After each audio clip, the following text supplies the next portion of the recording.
আসসালামু আলাইকুম, সবাইকে স্বাগতম। আমি আজকে দেখাবো আলুর দম। এখন আমি চুলায় একটি প্যান বসিয়ে দিয়েছি, তার মধ্যে পেঁয়াজকে তুলে দিয়েছি। এখন আমি পেঁয়াজগুলো ভালোভাবে নেড়ে ছেড়ে নেবো। এখন পেঁয়াজকে তুলেও ভালোভাবে নেড়ে ছেড়ে বাদামি কালার করে নেব।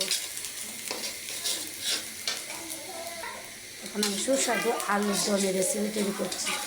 দেখেন পেঁয়াজগুলো আমি নেড়ে ছেড়ে বাদামি কালার করে নেব।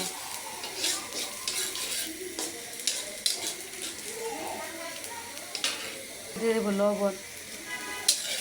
এখন আমি ভালোভাবে নেড়ে চেড়ে নেব।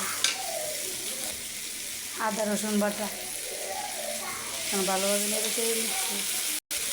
হলুদের গুঁড়ো, মরিচের গুঁড়ো।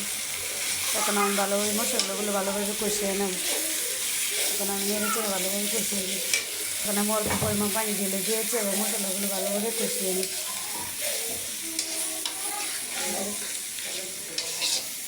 এখন আমি সুন্দর করে মশলাগুলো ভালোভাবে কষিয়ে নেব।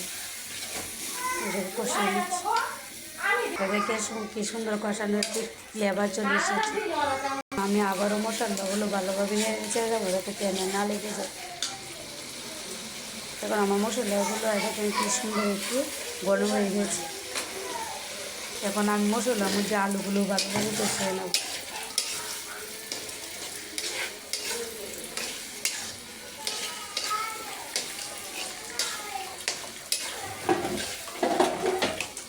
ভালোভাবে কষিয়ে নিচ্ছি।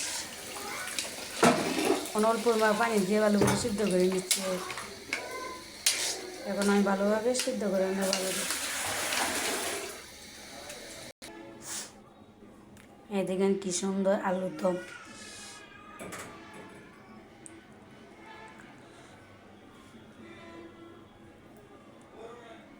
এখন আমার আলুর দম রেসিপি শেষ হয়ে গিয়েছে। এতক্ষণ পাশে থাকার জন্য ধন্যবাদ। আসসালামু আলাইকুম।